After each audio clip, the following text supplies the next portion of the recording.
Welcome to the press conference for race 1 of the Bennetts British Superbike Championship at Brands Hatch. In third place, Jason O'Halloran, your first podium of the season, consistently lapping quicker than the leaders. Is there more to come from Honda Racing? Yeah, I'd like to think so. I started on the third row today. I always knew it was going to be a difficult race. Not that the third row, it can't be done from there, but Brands Indy is so tight, so hard to make passes, and the lap times are so close, it was always going to be a little bit tougher than normal. I found that I got through pretty good, but I battled with Emlav for quite a while. He's a hard boy to get by and make the pass stick, so I lost a little bit of time there. Once I got by him and made the pass stick, I started chasing Leon down.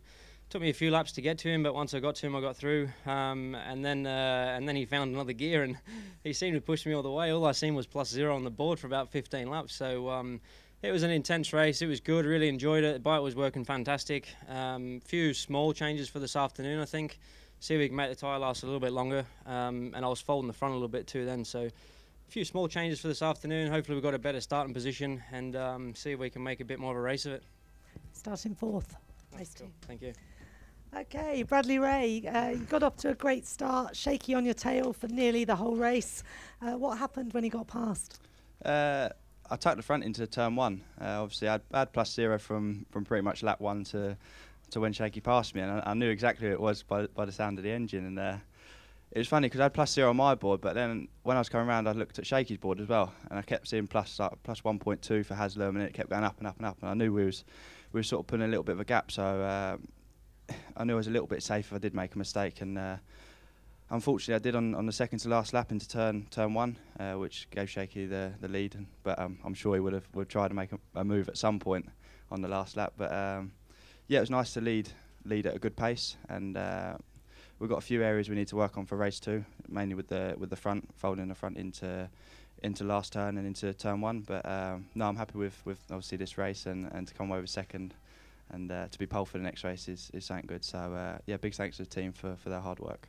Brilliant, thank you. Shane, Shaky Byrne, penultimate lap. Was that the strategy? Were you just waiting for the opportunity?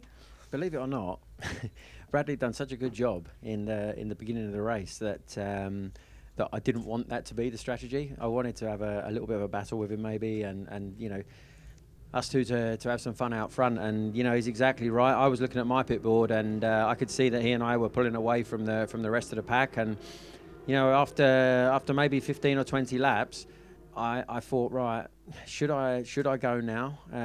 There was one point on the track where he was particularly strong, and I didn't want it to be a last lap lunge at the last corner, so he couldn't get back past. But at the same time, I didn't want to give him too many opportunities to have a stab back at me. So when he made his mistake at paddock, I pounced, and promptly followed by making a mistake at probably my strongest corner on the track, and you know, losing the rear. But yeah, it was what it was. I mean, he done such a good job, to be honest, that all I had to do, I'm making it sound easy, but literally what I had to do was just kind of hang on to him without trying to use too much of my tyres. And I think towards the end there, you know, I was definitely in a slightly stronger position. But yeah, it's I'm happy to win. It's the first win of the year, and he's been a bit greedy so far. So yeah, it was a great race. He did a good job and made my race a lot easier. But I'm sure, you know, like Bradley, like Jason, you know, we need to just chip away at a couple of little details for race 2 and then see how we can get on then.